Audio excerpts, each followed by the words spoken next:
नमस्कार, मैं आयुष्पाल नीना न्यूज पर आपका स्वागत करता हूं। बुलेटिन की शुरुआत करते हैं। देश की राजधानी दिल्ली में आज नीति आयोग की बैठक हो रही है।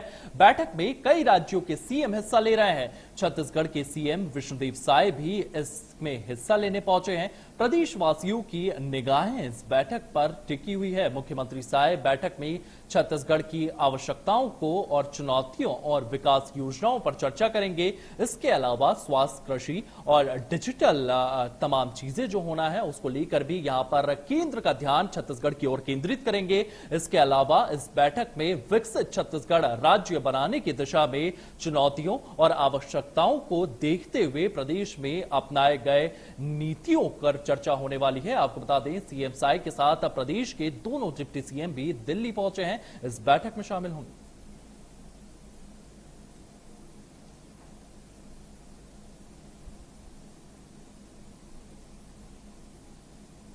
तो आपको बता दें, यह महत्वपूर्ण बैठक दिल्ली में चल रही है। नीति आयोग की यह बैठक है और तमाम राज्यों के मुख्यमंत्री इस बैठक में शामिल हुए हैं। चाहे मध्य प्रदेश के मुख्यमंत्री सीएम डॉक्टर मोहन यादव की बात करें या छत्तीसगढ़ के मुख्यमंत्री सीएम साय भी यहां पर मौजूद हैं। और छत्तीसगढ़ को 2047 तक किस तरीके से एक विकसित राज्य बनाना है, इसी के साथ साथ छत्तीसगढ़ की क्या मजबूत अंक हैं उनको लेकर के सीएम पीएम मोदी के सामने एक पक्ष रखा जाएगा और किस तरीके से किन मुद्दों को लेकर के यहां पर चर्चा होने वाली है इसको लेकर भी यहां पर ब्रीफिंग दी जाएगी। वहीं अगर बात करें तो छत्तीसगढ़ के युवाओं को किस तरीके से मजबूत किया जाए, छत्तीसगढ़ की जनता को किस तरीके से मजबूत किया जाए, छत्तीसगढ़ का जो इंफ्रास्ट्रक्चर है उसको किस तरीके से और बेहतर बनाया जाए, छत्तीसगढ़ में जो किसान हैं उनके लिए क्या कुछ महत्वपूर्ण कदम उठाए जा सकते हैं और छत्तीसगढ़ का एक आम जन किस तरीके से मजबूत हो, इसको लेकर के सरकार ने एक रोडमैप तैयार किया है, एक नीति बनाई है और इस नीति को वहां पर प्रधानमंत्री मोदी के सामने दिल्ली में पेश किया जाने वाला है।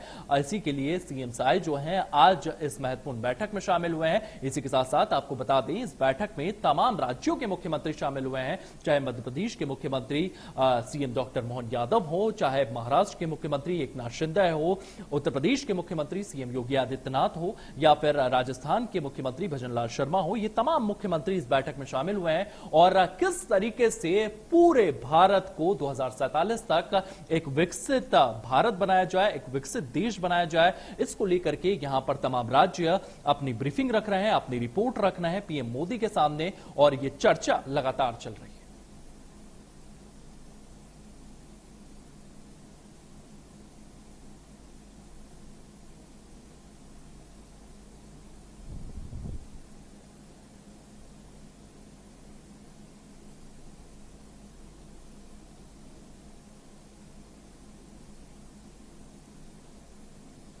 तो आपको बता दें, दिल्ली में नीति आयोग की यह महत्वपूर्ण बैठक चल रही है। छत्तीसगढ़ के मुख्यमंत्री सीएम साय भी इस बैठक में मौजूद है। यहां पर छत्तीसगढ़ को किस तरीके से आने वाले समय में एक विकसित राज्य बनाया जाए, एक अच्छी इकोनॉमी यहां पर डेवलप किया जाए, इंडस्ट्रियलाइजेशन यहां पर लाया जाए, इसी के साथ साथ यहां के तमाम आदिवासियों को किस तरीके से एक स्टैंडर्ड ऑफ लिविंग में उठाया जाए, यहां के लोगों का स्टैंडर्ड ऑफ लिविंग किस तरीके से बढ़ाया जाए, यहां पर कैपिटल इनकम किस तरीके से बढ़ाया जाए, युवाओं के लिए रोजगार किस तरीके से लाया जाए, यहां पर इंडस्ट्रियलाइजेशन किस तरीके से किया जाए, इसी के साथ साथ अगर बात करें तो इंफ्रास्ट्रक्चर पर किस तरीके से काम किया जाए, इन तमाम मुद्दों को लेकर के सीएम साय यहां पर मौजूद हैं। प्रधानमंत्री मोदी के साथ यहां पर वो बातचीत करेंगे। एक रोडमैप रखा जाएगा कि 2047 तक छत्तीसगढ़ को किस तरीके से एक विकसित राज्य बनाया जाए, तमाम क्षेत्रों में छत्तीसगढ़ को कैसे आगे बढ़ाया जाए। इसी के साथ साथ इसी को लेकर के ये महत्वपूर्ण बैठक यहां पर चल रही है और इसी खबर को लेकर के हमारे सहयोगी गौरव हमारे साथ मौजूद हैं। गौरव, दिल्ली में नीति आयोग की यह महत्वपूर्ण बैठक चल रही है, सीएम साय इस बैठक में मौजूद हैं। छत्तीसगढ़ को 2047 तक किस तरीके से एक विकसित छत्तीसगढ़ बनाया जाए, इसको लेकर के वहां पर चर्चा होने वाली है। क्या महत्वपूर्ण ऐसे पॉइंटर्स हैं जो पीएम मोदी के सामने आज सीएम साय रखने वाले हैं? गौरव जी बिल्कुल, देखिए जो नीति आयोग की बैठक चल रही है जिसके लिए जो छत्तीसगढ़ की सरकार है, विष्णुदेव साय की सरकार, वो पूरी तरह से तैयारियां के साथ वहां पर पहुंची हुई है क्योंकि लगातार जिस तरह से अधिकारियों के विभागों की जो बैठक हो रही थी उसमें तमाम मुद्दों को लेकर जो चर्चा की गई थी, जो रिपोर्ट तैयार की गई थी, उस रिपोर्ट के साथ जो है विष्णुदेव साय वहां पहुंचे हुए हैं। बस्तर का क्षेत्र को किस तरह से डेवलप किया जाए क्योंकि छत्तीसगढ़ में सरकार बनने से पहले लगातार चाहे वो अमित शाह हो, चाहे वो प्रधानमंत्री नरेंद्र मोदी वो बस्तर के क्षेत्र को डेवलप करने के लिए ज्यादा जोर जो है वो लगातार बीजेपी की सरकार देती हुई नजर आ रही। तो वहां पर सड़क कैसे पहुंचाया जाए, वहां बिजली कैसे पहुंचाया जाए, उन्हें कैसे शहरी क्षेत्रों से जोड़ा जाए, यह मुख्य चर्चा का विषय जो है रहने वाला है। क्योंकि नक्सलवाद के चलते उस क्षेत्र का विकास कहीं ना कहीं रुका हुआ है, उसे फिर से कैसे सुचारू रूप से चालू किया जाए, इस पर जो चर्चा है वो की जाएगी। उसके साथ साथ छत्तीसगढ़ के किसानों को कैसे आगे बढ़ाया जाए, तमाम चीजों को लेकर जो नीति की आवश्यकता पड़ने वाली है, जो धन की आवश्यकता होती है, उसके लिए जो चर्चा है वो वहां की जा रही है। गौरव, लगातार जिस तरीके से हम देख रहे थे सीएम साय तमाम विभागों की बैठक ले रहे थे, चाहे वो स्वास्थ्य विभाग हो चाहे अन्य विभाग हो, उनके अधिकारियों से सीएम साय लगातार बातचीत कर रहे थे। तो क्या उस बातचीत में उन अधिकारियों से फीडबैक लिया गया है कि किस तरीके की सुविधाएं जो हैं उन क्षेत्रों में पहुंचाना है, और कहीं ना कहीं इस फीडबैक के आधार पर एक रिपोर्ट बनाई गई है और उसी रिपोर्ट को पीएम मोदी के सामने पेश किया जाएगा?